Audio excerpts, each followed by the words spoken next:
Bueno, casi Carlitos agoniza. Él es el protagonista de esta historia que ya estamos a punto de terminar.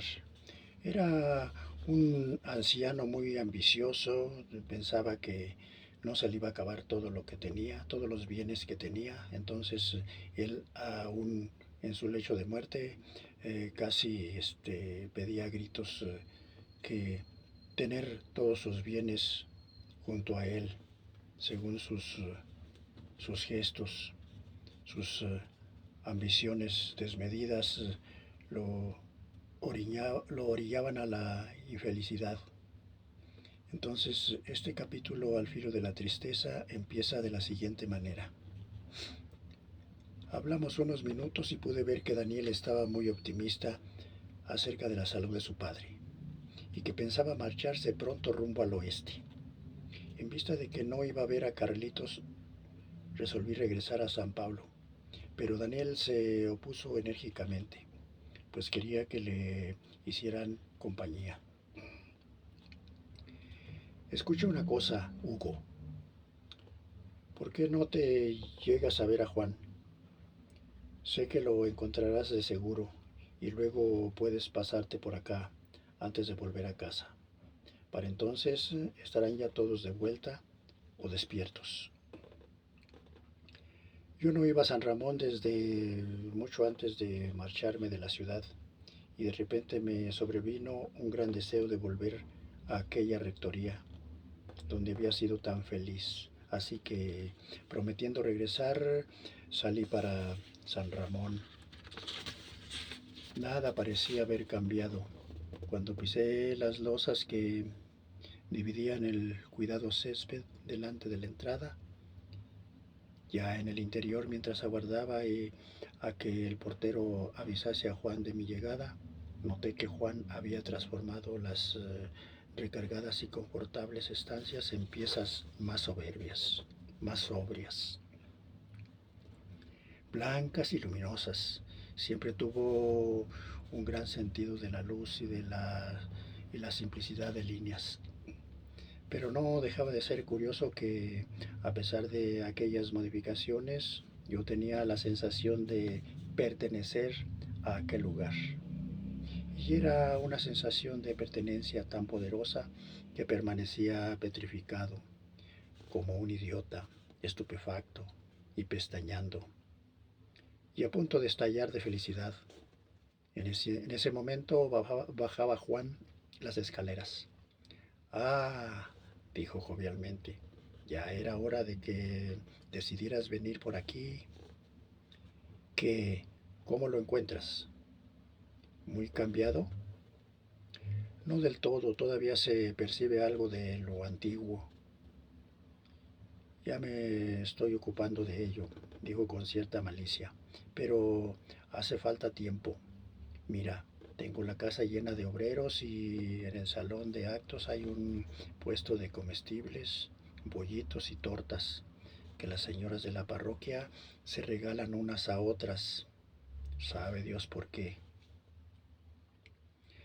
Subamos a mis habitaciones. Es el único sitio donde hay cierta tranquilidad.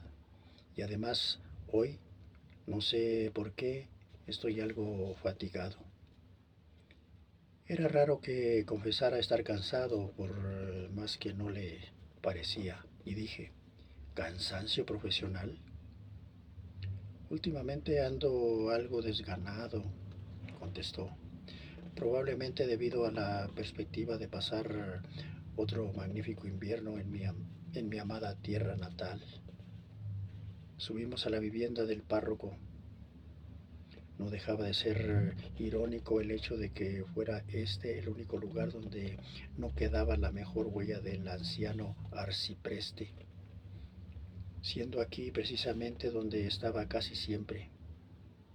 En aquellas habitaciones particulares, Juan había acaso fortalecido su determinación de terminar con el pasado. Las piezas antaño atiborradas de muebles y cachivaches eran ahora blancas sucintas, asépticas. En una de las nítidas paredes a la cabecera de la cama había un crucifijo y en la otra pared colgaba un cuadro de Rowell de gran tamaño que yo recordaba haberle visto comprar años atrás. Fue aquella una de las escasas ocasiones en que de repente me di cuenta de que Juan y yo pertenecíamos a universos financieros bien distintos. Era uno de los pocos curas ricos que yo conocía. Él pasó adelante, apresurándose a tomar una silla y a sentarse, cosa poco corriente en él, que por lo general permanecía de pie o se ponía a pasear inquieto por la habitación. Sin embargo, al hablar denotaba su vivacidad de siempre. ¿Qué? ¿Has estado ya a ofrecer tus respetos al conocido convaleciente? Ese cabrón Carlitos yo creo que ni se muere, le falta todavía, ya ves cómo es, cómo son esas gentes, no se mueren rápido. Bueno, no es que yo desee que se muera, pero pues, en realidad las cosas suceden de esa manera. En realidad no, y le expliqué que en cambio había visto a Daniel. Se piensa largar pronto, apenas ve una rendija en la puerta, se escapa al patio y salta a la valla. A mí por lo menos no me parece del todo mal. Me sorprendió aquella tolerancia fraternal y él se dio cuenta por lo visto, porque prosiguió diciendo, ¿crees que me estoy ablandando y que la vejez me afloja las carnes? Ni mucho menos. Lo único que he dicho es que eso es el no me parece del todo mal. Ningún adulto puede conducirse como él sin que se le censuren. Pero por otra parte, en fin, se pudiera haber hecho mucho por él y no se hizo nada. Algo así como estimularlo, orientarlo o decirle cuatro cosas razonables y humanas. Pero no se ha hecho nada de eso. No se ha hecho nada por ninguno de nosotros y menos por Daniel, que era el que más lo necesitaba. Yo guardé silencio y él prosiguió al cabo de un instante. He estado pensando mucho en estas cosas últimamente, tanto por la enfermedad de mi padre como, dijo bruscamente, por otras razones. Ay, Hugo, con todo lo unido que has estado a nosotros cuando niño, nunca has conocido nuestra casa por dentro.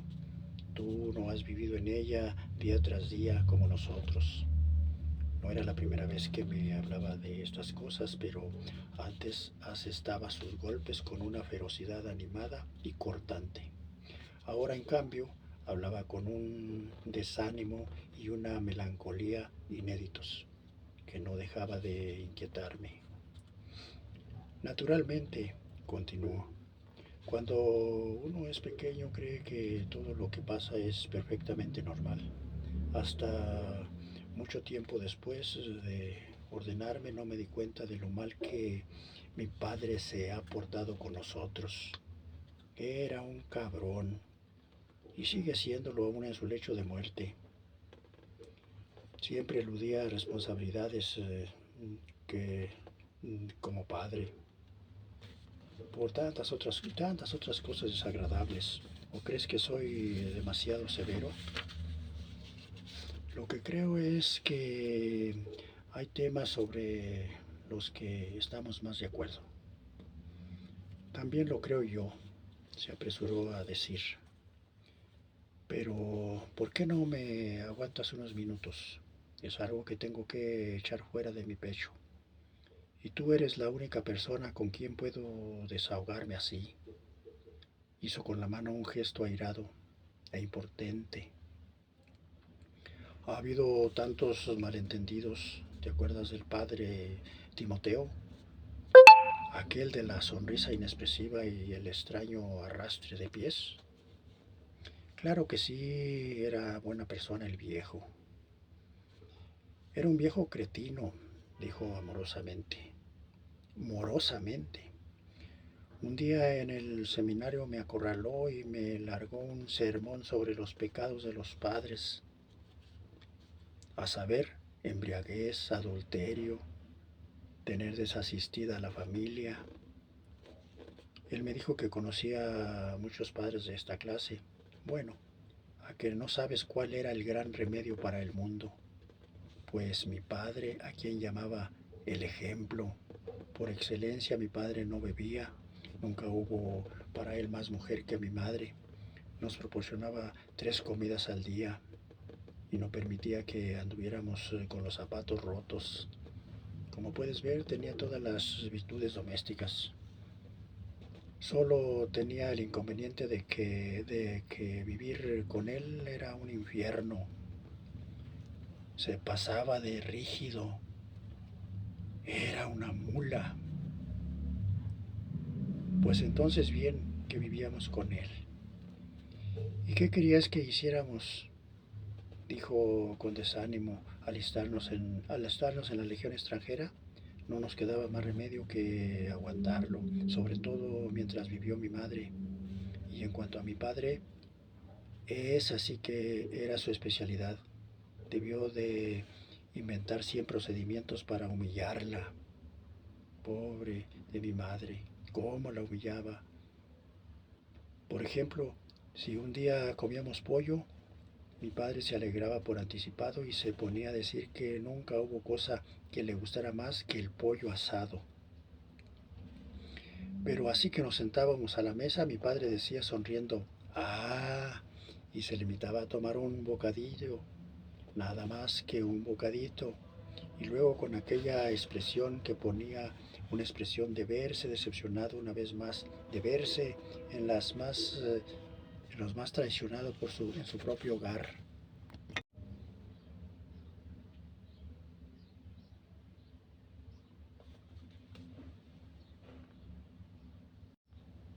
Bueno, empezaba a hablar y hablar y hablaba y hablaba.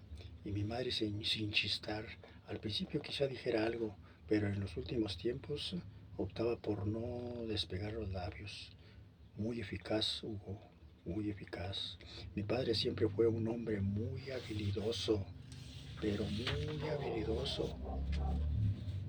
Escuchaba en silencio lleno de pesadumbre, porque a Juan le temblaba la voz y yo me daba cuenta por primera vez tan tarde de que no tenía ante mí al muchacho, al joven sacerdote que hablaba de su padre en un acceso de exasperación.